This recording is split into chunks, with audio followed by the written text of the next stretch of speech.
La Guerra Fría fue un enfrentamiento iniciado en el año 1945 con el fin de la Segunda Guerra Mundial, que supuso el fin de la hegemonía de Europa. Dos potencias tomaron el relevo: Estados Unidos, como el bloque occidental capitalista, y la Unión Soviética, como el bloque del este comunista. Este enfrentamiento se llamó Guerra Fría, ya que ninguno tomó acciones directas contra el otro, si bien hubo conflictos derivados y guerras subsidiarias. Las principales razones del enfrentamiento eran de tipo ideológicas, políticamente hablando, y también por cuestiones económicas y propagandísticas.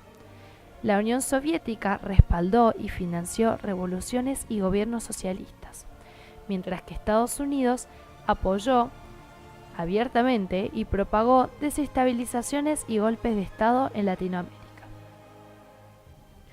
Los antecedentes de la Guerra Fría se sitúan en el año 1917 con el triunfo de la Revolución Rusa. Es en este momento donde la Unión Soviética emerge como primer país socialista, creando así las primeras erosiones en las relaciones ruso-estadounidenses. La Unión Soviética pensaba que el capitalismo debía ser derribado por la fuerza y que también debía ser reemplazado por el sistema comunista. Los grupos capitalistas ayudaron al ejército blanco durante la Guerra Civil Rusa, y luego se da la victoria del ejército rojo, liderado por Trotsky. Volviendo al año 1945, cabe destacar que Rusia y Estados Unidos eran aliados para derrotar a Hitler. Antes de que termine la guerra, distintos representantes se juntan en la conferencia de Yalta. Stalin como representante de la URSS, Churchill como representante del Reino Unido y Roosevelt como representante de Estados Unidos. La continuación de esta conferencia fue la conferencia de Potsdam, momento en donde Alemania ya estaba rendida y Hitler se encontraba muerto. En estas conferencias se llevó a cabo la división de Alemania en 4 zonas: una para Estados Unidos, una para Inglaterra, una para Rusia y una para Francia. También se trataron temas como el desarme, la desmilitarización, la devolución de territorios anexionados por Alemania, la persecución de militares de guerra nazis y la creación de las Naciones Unidas. La Guerra Fría también fue un espacio de espionaje, inspección recíproca, conferencias, crisis y soluciones diplomáticas. Otro hecho histórico importante durante esta época que tuvo gran influencia en todos estos conflictos fue la carrera espacial entre Estados Unidos y Rusia, donde todo trataba en mayor parte de una cuestión de prestigio.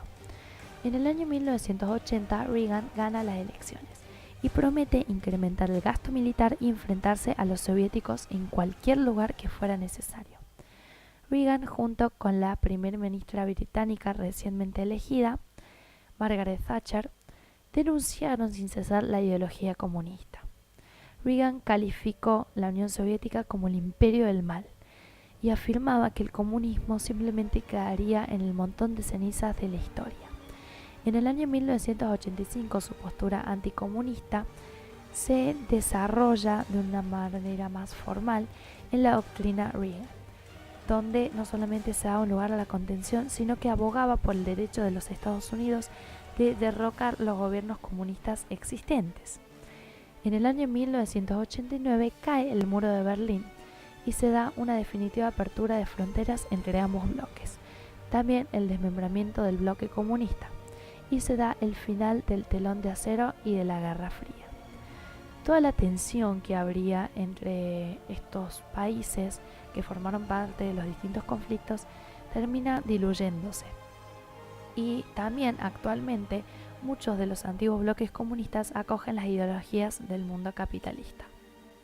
Es importante tener en cuenta que después de la guerra Alemania se encontraba dividida en la República Federal Alemana con capital en Bonn y la República Democrática Alemana con capital en Berlín. La división del mundo en 2 bloques daba lugar a un gran riesgo nuclear, porque los 2 bloques podían aniquilarse entre sí a través de este medio. Solamente en una ocasión estuvo a punto de estallar este conflicto, que fue cuando Fidel Castro derrota a el militar Batista en el año 1959. Pero mientras tanto, ambos bloques se movían muy cuidadosamente en las zonas más conflictivas para no desatar este riesgo nuclear. Estados Unidos, en el año 1961, lleva a cabo una invasión a Cuba, la cual fracasó, la cual fue en Bahía Cochinos. En 1962 se produce la crisis de los misiles, en la cual Kennedy lleva a cabo un bloqueo a Cuba por los barcos soviéticos cargados con misiles a Estados Unidos. En el último momento, Khrushchev, que era el jefe del partido y de Rusia, cedió, de forma que se cambió el rumbo de los misiles. Estados Unidos entra en guerra con Vietnam, pero fue solamente una experiencia de fracaso, desgaste y frustración, porque por un lado teníamos Estados Unidos y el gobierno de Vietnam del Sur contra Vietnam del Norte y guerrillas comunistas que actuaban en Vietnam del Sur. La guerra también se extendió a Laos y a Camboya. Los movimientos contraculturales desafiaban y rechazaban la cultura dominante, cuestionando todo lo que el sistema y también la sociedad y el Estado, quienes formaban parte del mismo, consideraban como correcto. Se trataban temáticas vinculadas como la igualdad, la paz y el amor, un mayor contacto con la naturaleza y un rechazo hacia la sociedad de consumo. En ese momento se empezó a formar una nueva sociedad caracterizada como no militarista, que se oponía a la violencia, y empezó a hablarse de una revolución cultural.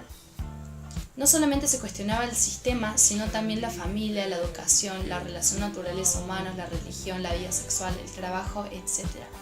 Y sus principales objetivos eran lograr una participación directa, un espíritu crítico, la libertad sexual, cuidado de la naturaleza. A este cuestionamiento se lo llamó la imaginación al poder. Otro movimiento contracultural destacado de la época fue el Black Power. El movimiento Black Power mantuvo una presencia destacada en la sociedad estadounidense durante la década de 1960 y a principios de la década de 1970, enfatizando el orgullo racial y la creación de instituciones culturales y políticas para defender y promover los intereses colectivos de los ciudadanos negros, fomentar sus valores y asegurar su autonomía.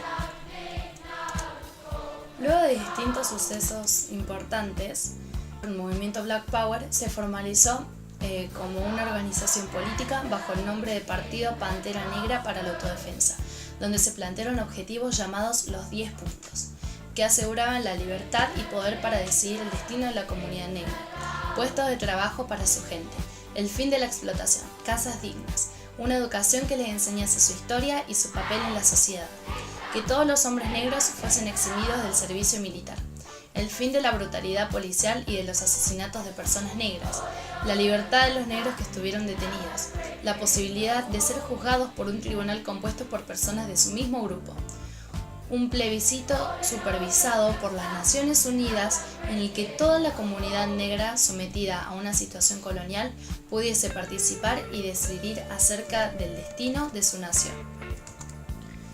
Los hippies también formaron una contracultura políticamente atrevida y antibelicista. Artísticamente también era prolífica en Estados Unidos y en Europa, principalmente en Reino Unido.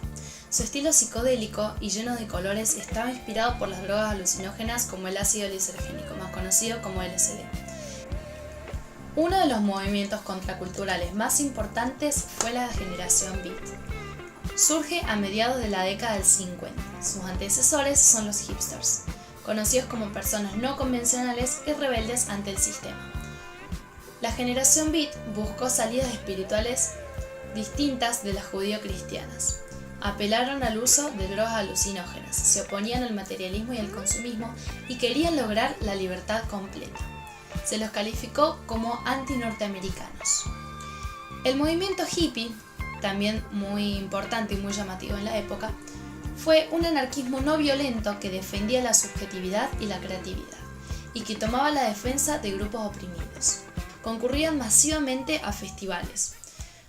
Uno de los festivales más famosos de estos movimientos fue el Festival de Woodstock, en 1969. Duró 3 días y se lo caracterizó como 3 días de paz y amor, donde asistieron 500.000 de personas. Hasta el momento fue el recital al cual más cantidad de personas concurrieron y se llamaron muchas bandas famosas de la época. Otros lemas que formaban parte de este movimiento fueron Flower Power, que la traducción sería el poder de la flor, Underground, que sería movimiento de resistencia a la autoridad, y psicodelia, que era transmitir a través de los colores llamativos y del arte.